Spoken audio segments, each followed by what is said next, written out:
suatu pemberitahuan, tanpa ada suatu omong-omongan, tiba-tiba DJ menarik seluruh mesin-mesin yang ada di ruko milik dari klien. Nah, di sini terus berimbas kepada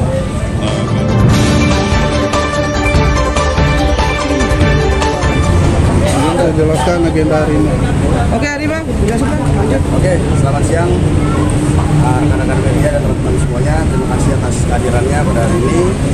Jadi pada hari ini tanggal 24 Maret tahun 2025 kita baru saja masukkan laporan kepolisian melalui SPKT Polda Metro Jaya dengan dugaan tindak pidana pasal 170 junto 335 junto 167 KUHP yang mengakibatkan kerugian pada klien kami atau pada Ibu AI atau pada Ibu Iren yang dengan nama terlapornya itu inisialnya itu DJ yang konon katanya terlapor ini dulu 2014 sebagai Miss Indonesia dan masuk kategori Miss Favorit. Ya mungkin untuk kelanjutannya untuk kronologis kasusnya dilanjutkan oleh senior kami Bapak Aloy Ferdinand. Pak. Ya, Bang Aloy. Ya, berkaitan sama kronologis latar belakang dari dibuatkan laporan ini adalah sebetulnya antara klien kami dengan DJ ini didasari kerjasama dengan itikat baik. Cuma belakangan dalam perjalanan baru-baru gitu, ini wujud aslinya kelihatan dari DJ, yang mana tanpa ada suatu pemberitahuan, tanpa ada suatu omong-omongan, tiba-tiba DJ menarik seluruh mesin-mesin yang ada di ruko milik dari klien.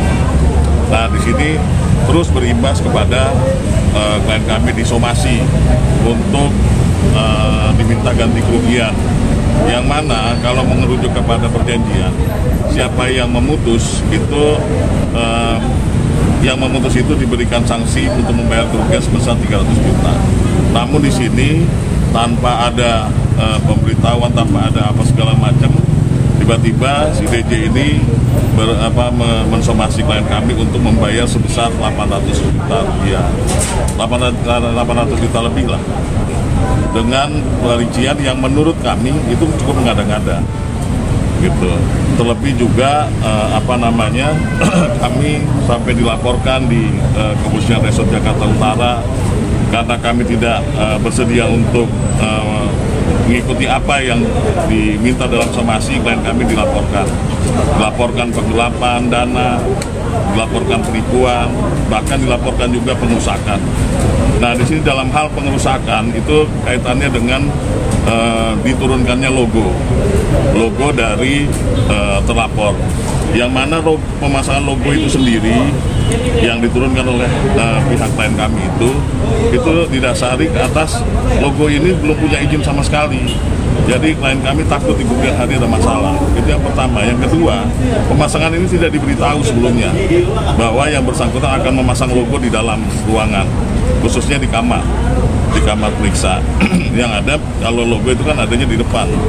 Nah, akibat itu semua klien kami dilaporkan melakukan pengerusakan. Sedangkan barang yang kami turunkan itu cukup hati-hati dan berdasarkan berita acara serah terima antara klien kami dengan pihak DJ waktu itu karyawannya, dinyatakan bahwa barang dalam keadaan baik dan bisa digunakan.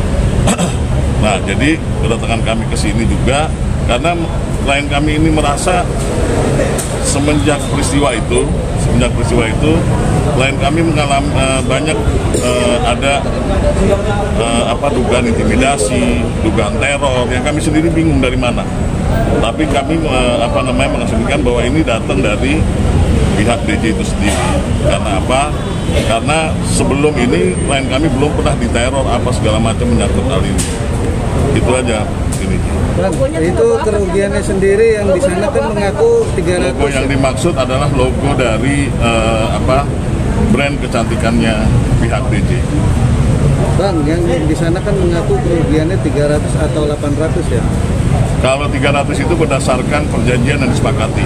Jika salah satu pihak meminta untuk mengakhiri perjanjian. 800-nya itu apa, Bang? 800 itu ada namanya disebut di situ juga kehilangan konsumen. Dan notabene kita sendiri nggak tahu konsumen yang mana.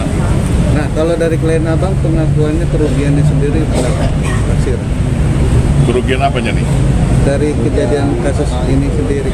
Dengan Kalau dari adanya peristiwa ini cukup besar kerugiannya, gitu. Pasal apa aja bang? Kita masuk ke laporan tuh pasal 170, 335 dan pasal 167 lah. Ada berapa? Ada 3 pasal yang masuk, yang dimana terkait dengan perkarangan tanpa izin, terus pengancaman, serta pengusakan. Panggilan selanjutnya Wanuyo Besti Rohyadi di depan Merchant atas akreditasi. Secara baik-baik.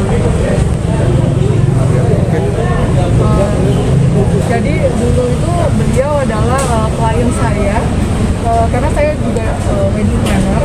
Jadi waktu menikah saya terus semuanya serba baik-baik. Jadi kita mulai dengan baik-baik. Itikadnya juga itikat baik lah. Itu sampai ada pertemuan diawali dengan izin klinik itu kan harus sebuah klinik itu kan harus ada izinnya. Nah jadi karena kebutuhan izin ini saya minta secara baik-baik tentang izin ini, tetapi belum ada kabar. Jadi ya dengan itikat baik saya bantu turunkan dulu. Iya, karena kalau tidak kita tidak bisa beroperasi. Tapi sudah ada kesepakatan dari awal gitu. Itu akan diperiksa atau apa? Sudah pernah kita infokan. Jadi kunci masalah yang sesungguhnya yaitu ini, karena kan DJ ini waktu itu minta ruangan di lantai 1 untuk menempatkan satu mesin lah, yang nggak mungkin dibawa untuk lantai 2 dan lantai 3. Makanya dia minta ruangan khusus di lantai 1 dengan pertimbangan mesin itu besar. Nah, kita kasih mesin itu. Klien kami mempertanyakan dalam perjalanan, kan kami mempertanyakan mana mesinnya. Nah, waktu itu sempat dijawab atau sempat dapat informasi bahwa mesin itu baru akan dipakai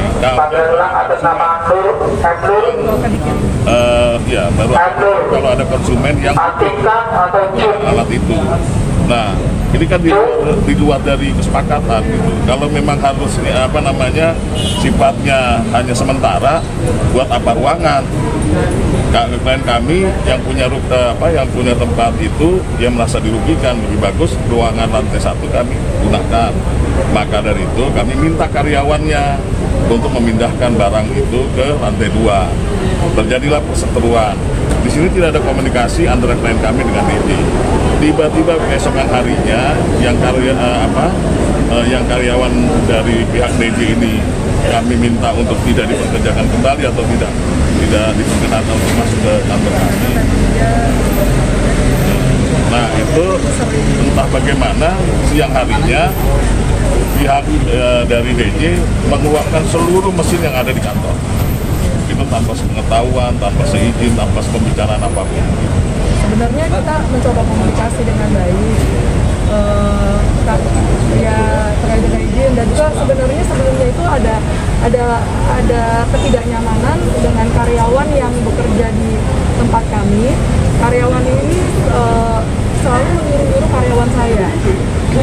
Jadi suasana kerja tidak nyaman. Nah, kami memberikan informasi kepada beliau untuk mengganti karyawan ini, yang satu orang ini. Kalau yang terkait dengan tadi izin klinik, ya kalau saya rasa memang sesuai dengan peraturan yang harus dijalankan. Kita harus izin dari dinas kesehatan dan